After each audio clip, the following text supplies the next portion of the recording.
Hello friends, welcome to suggestive education. Suggestive এডুকেশনে সকলকে স্বাগত জানাই।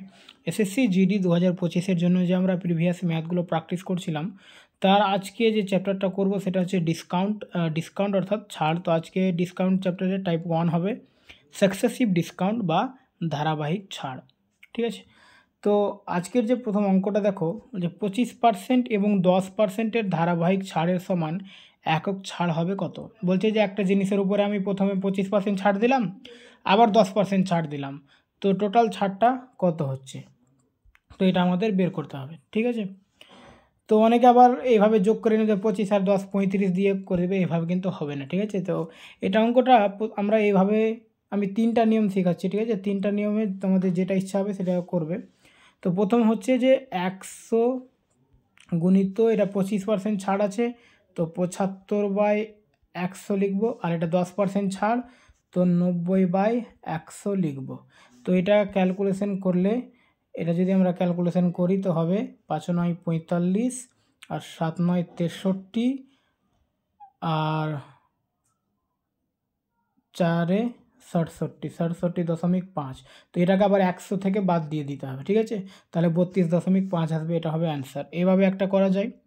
বা আমরা আর একটা নিয়ম এটাকে করতে পারি, যে আমি 25% না 10% ছাড় আছে, তো প্রথমে দেখো 100,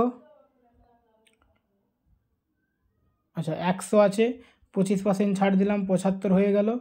আবার যদি আমি 75-এ 10% ছাড় দিই, তার মানে 7.5 হয়ে যাবে, মানে 7.5 এখান থেকে বিয়োগ হবে, সরি এটা ভুল করছি আমি। তো 75 থেকে 10% ছাড় মানে 7.5 টাকা ছাড়।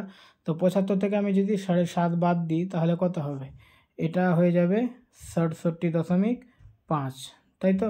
তার মানে 100 থেকে 67.5 কমে গেল, তো কত হলো 32.5 ছাড় হলো, এটা অ্যান্সার।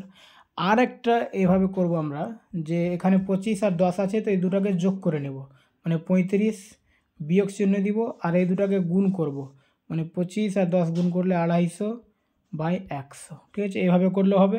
তো এটাকে কী করলে হবে, আমরা 0 0 কেটে দিলাম, আর 25কে 10 দিয়ে ভাগ করলে 2.5, অর্থাৎ 35 বিয়োগ 2.5 সমান হয়ে গেল কত, এটা 32.5। Answer option B.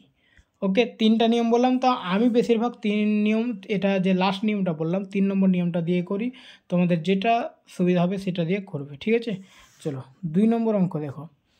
20%, 5% এবং 2%-এর ধারাবাহিক ছাড়ের সমান একক ছাড় হবে কত। আচ্ছা, 20% বলেছে, তো এখানে যেহেতু 3টা ছাড় বলেছে, তো আমরা প্রথমে 2টা নিব। তো 2টাকে যোগ করে নাও, 20 আর 5 25 বিয়োগ কি বললাম, এই দুটাকে আবার গুণ করে উপরে লিখবো, মানে 5 20 100/100। এটা কাটলে এখানে কিছু থাকলো না, মানে 1 থাকলো, 25 থেকে 1 বাদ দিলে হবে 24। তার মানে এই দুটা সমান 24। আবার এই দুটাকে নিয়ে কাজ করব, তো 24 আর 2 যোগ করলে কত হয়ে যাবে 26। আর এই দুটাকে আবার যদি গুণ করি তো 48, মানে 24 আর 2 48 গুণ করলে 100। এটা যদি আমরা বিয়োগ করি তাহলে কত হবে, 26 থেকে আমরা 48/100 যদি বিয়োগ করি, তাহলে ডাইরেক্ট এইভাবেই করি, ভগ্নাংশের যোগ বিয়োগ, 2600 বিয়োগ 48। তার মানে 2600 থেকে 48 বাদ দিলে হবে 2552, তাই তো। আর নিচে হচ্ছে 100, তো এই 100-র জন্য আমরা দুটার পরে দশমিক দিব, তাহলে 25.52। অপশান এ রয়েছে 25.52। ওকে, তো হয়ে গেল অ্যান্সার। চলো 3 নম্বর অঙ্ক বলছে 15% এবং 25%-এর ধারাবাহিক ছাড়ের সমান একক ছাড় কত হবে। একই ধরনের অঙ্ক 2021-এ এসছে। তো 15 আর 25 কী করবো, প্রথমে যোগ করে নেব, 15 25 যোগ করলে হবে 40, বিয়োগ এ দুটাকে আবার গুণ করে লিখব, তো 15 গুণিত 25/100, তাহলে এটা হয়ে যাবে 4। সরি, একটু অন্য কারণে স্ক্রিনটা কেটে গিয়েছিল। ঠিক আছে, আমি আবার প্রথম থেকে করছি এটাকে। চলো দেখো, এখানে এই দুটোকে যোগ করবো, প্রথমে 40, তাই তো, বিয়োগ দিব, আর এই দুটোকে গুণ করে লিখব, তো 15 গুণিত 25/100 লিখব। চলো কাটলে এটা হবে 4, তো 15/4। তো 15/4 মানে আমরা 7.5, মানে 7.5 ওই 2 লিখতে পারি, 7.5/2 এটা লিখতে পারি, এটা কাটলে, তাই তো। আর এটাকেও যদি আবার 2 দিয়ে ভাগ করি 7.5-কে, তাহলে কত হবে, এটা হয়ে যাবে তাহলে 3 3.75 এটা হবে। তাহলে 40 থেকে 3.75 বাদ দিলে হবে 36.25। ঠিক আছে। তারপরে 40 এবং 20 এর ধারাবাহিক ছাড়ের সমান একক ছাড় কত হবে? তো 40 আর 20 তাহলে যোগ করে নাও, 60 বিয়োগ 40 গুণিত 20/100।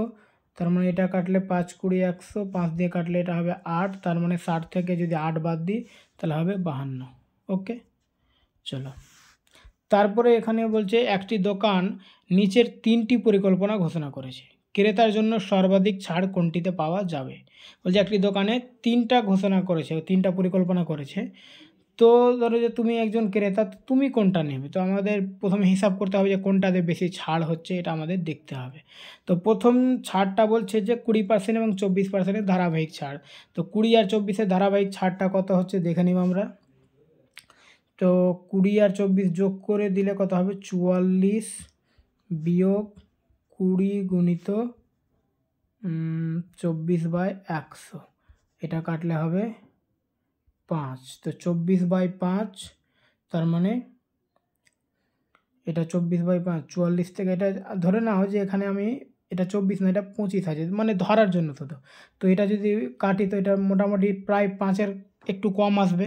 তো 44 থেকে যদি আমি 5 দিই তো কত? 5 বিয়োগ করলে 39 আসবে, তাই তো? তো এটা 39 দশমিক কিছু একটা আসবে, এটা রাখছি আমি ধরে। যেহেতু অন্যগুলো যদি 39 আসে তাহলে আমি অন্য এটাখানে কাজ করবো, নাহলে করবো না। ঠিক আছে। তো এতটা আমি ক্যালকুলেশন আমাদের পড়তে হবে না, ধরে নিলাম যে এখানে 39। এবারে এখানে দেখো বি নম্বরটা, 5টি কিনলে 3টি ফ্রি।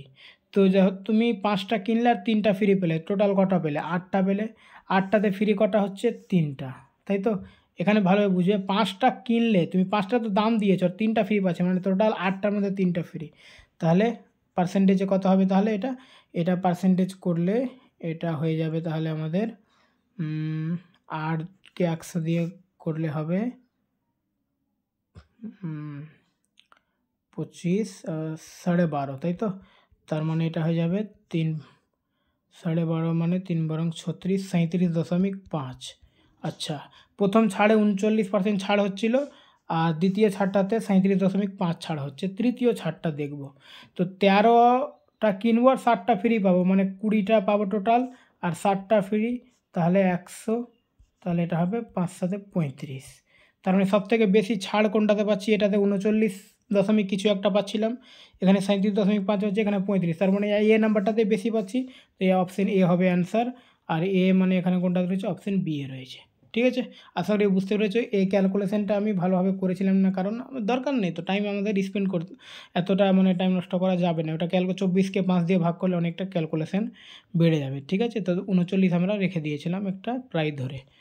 চলো, তারপরে দেখো, একটি কোম্পানি বিভিন্ন ধরনের ছাড়ের পরিকল্পনা প্রদান করে, একই ধরনের অঙ্ক।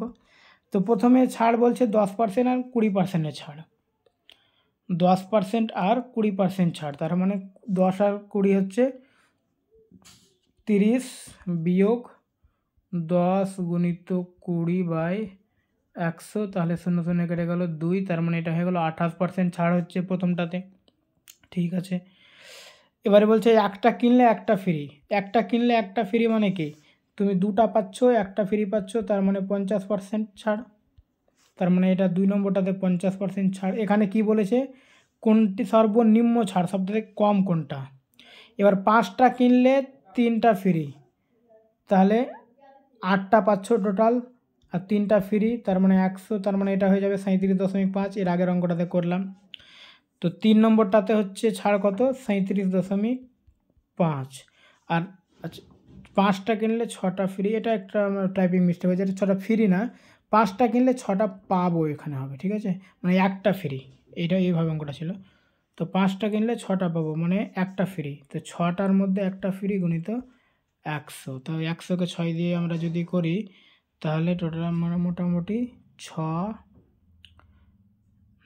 কত আসবে? এটা 100কে 6 দিয়ে ভাগ করলে, 5 দিয়ে ভাগ করলে তো 20, 6 দিয়ে ভাগ করলে 20-র নিচে চলে আসবে এটা।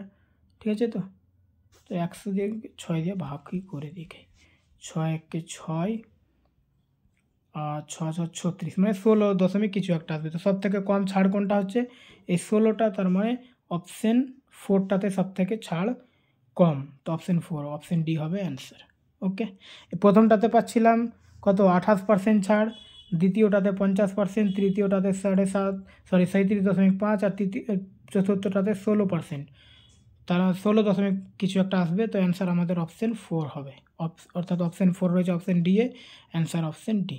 ওকে, তো এই পর্যন্তই আজকে।